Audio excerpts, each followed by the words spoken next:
Karen from Kitchen Design House, and today I am chatting with Suzie, our resident interior designer in Kitchen Design House. So Suzie, I think a good starting point based on, client interaction, what they've been asking us, is trends for 2022. So that's an interesting one. It is something I get asked about a lot. So 2022, there's going to be a really big focus on health and well-being. That's going to come through in kitchens and bedroom design, actually throughout the whole home. In terms of the smaller trends in style and colour, that's going to be more focused on sustainability. So by that, I mean things like handcrafted items, things that you can get from Etsy, local makers, vintage items. That's we're going to see a really big surge. Which adds personality, doesn't it, into a home? I love really to see wee things like that as well, because it gives a feel for the family life, the lifestyle, and everything's just not generically bought on one website. Exactly. Everybody wants their personality to come through now on social media, and it's starting to come through in that way. In homes, people are looking for a way that they can be greener, things that are better for the environment. So that's one way that the trends are going to go. In terms of colour, we're going to be seeing a lot of green. So in kitchen walls, on islands, everywhere. That's going to be a big colour. And in terms of styles, there's a style you might have seen on the internet, or people might start hearing about it. It's called cottagecore, and it's about rustic romance, and it really feeds into that sustainability and health and well-being thing. So it's all about traditional vibes, vintage vibes, really cosy, really warm, natural, and just relaxing. So those would be the key themes. One thing that we've noticed coming through on the kitchen designs is black. It's tend to come back with a bang, and people want things to be very muted. So no fuss, everything has a place, it's hidden away, easily maintained. So whether that's handleless, or the finishing product of the cabinetry, like an acrylic paint, or stone worktops, because they don't want the chipboard and the risk of that maybe looking very worn and weathered after 5-6 years. And I suppose they don't want to be at the expense of changing it again either. But you mentioned greens there is a popping colour, and for clients, when they're thinking of designing their kitchen, ones that we would do quite a lot would be the sage green or the French grey, and then obviously the likes of the bolder deep forest greens that we've currently done on a project of a cafe fit out together. That's right.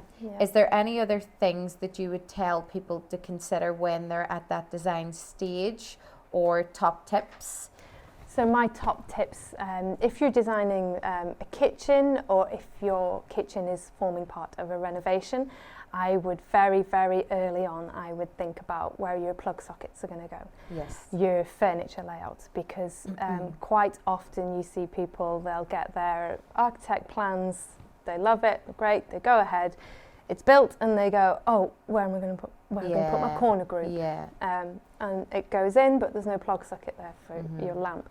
If you start thinking about those things at the early stage, just do a little plan, see where your furniture's going to go, what your needs are, what are your storage needs. A lot of people think sometimes that size is big. A bigger size is better. More square footage. That's what I want. But actually, storage might be what you need. Children take up very little space, but their stuff does. So just because you've got a growing family, doesn't mean you need to have a huge space. It means maybe you need to get clever about storage. So I would say just really think about your needs at the start and prioritise. And another key thing that you've experienced with ourselves as well is boot rooms are massive, which are obviously really beneficial for having those small kids, having a place to put those coats, school bags, shoes, especially the mucky shoes before it goes through the remainder of the house.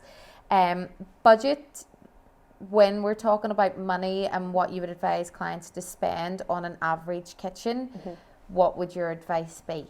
So generally we would suggest between 6 and 10% of the value of your home. Yeah. That way you're unlikely to lose money if you come to sell. Yeah. Really, it depends. It comes down to how much you want to spend. If you're looking to flip your property to move out, then you don't want to spend very much at all. You want to be down at the 5-6%. If you're never planning to move, ever, then you can spend as much as you like, really. Currently. But in general, we'll say between 6 and 10% of your current value. On average, that usually does give a 10% return. So, for an example, you know, if you're saying a property of £250,000, we would advise spending 6 to 10% on the kitchen, which would be anywhere between £15,000 to £20,000, which is an average kitchen cost. A generic L-shaped kitchen that a lot of clients would ask us to quickly quote, we always say any good manufactured kitchen, you should really have £10,000 in your head. Much lower amounts than that, you're getting a massive drop in quality. So yeah, I think those are beneficial things for people to have, because people don't know the average costing, and sometimes it can be scary and going, right, okay, is that too much, or is that too little, am I getting a good job here? So I think there definitely is a happy medium, and then it's whether they're getting that advice of, you know, this trend will last. But whilst trends change year on year, we don't want to be changing kitchens year on year. No, so you don't. You don't. So what you really need to be thinking about is your permanent fixtures. You know, that's where I advise clients to really invest. So permanent fixtures, that would be things that can't easily be moved. Your fireplaces or a feature arch. Something like that. You know, that's where those are the things that are really going to sell your home if you come to sell it, and they're going to make you happy on a daily basis. You know, fixtures and finishes can be changed over time. And you can spend as much as you like on those, but at the end of the day, they're not going to sell your house. You know, so it for me, it comes down to what are your goals? What do you want out of this renovation? You know, are you looking to just quickly do a makeover so that you can sell the house, or are you trying to completely change the whole look and feel of the place, because you're going to stay there long term? And so I think that's where, when clients come into us, we don't have the massive showroom, so they're not getting that frustration of, oh my goodness, I don't know what to pick. When they come in, it's a very intimate appointment, and we get to know them, we get to know their lifestyle, and then we can genuinely give them the best advice on what is the best material that suits their budget, what suits their lifestyle. You know, if we have an older couple, other kids who grew up, they've no grandchildren calling maybe except one day a week, their kitchen doesn't need to be as durable as a household that has 4 young children, all little stepping stones, and the kitchen's going to be getting heavily abused. So I think that's a key thing, that when clients are starting that process, think about that. You know, this kitchen has to last you 10, 15, 20 years. If you love green now, are you going to love green in 5 years' time? So if you don't feel that you will, just put it in a dependent area on its own, or independent, on an island, or do it in the furnishings, like you said, the cushions, the kettle, the toaster. That can be cheaply changed. It can, and it won't break your heart changing it. No, and that's where you can have a lot of fun in those areas. Definitely, for sure. And I think what's great about what you do and what Kitchen Design House is, it's a bespoke nature of things. Everybody's got access to Pinterest and Instagram. You can see what's available to you. You know, there are too many showrooms that just have, you know, stock standard kitchens, and they're not really interested in trying to get to the feel of a property, or what's right for somebody, or how to reflect that person's personality in their kitchen. And that's what we're all about nowadays. We all want to reflect ourselves in where we live and the car we drive and how we are on social media. So being able to sit down with somebody to actually talk about what's important to them, you know, what parts of the kitchen are important to you, and you can actually build it. You can build it for them, and that's so exciting.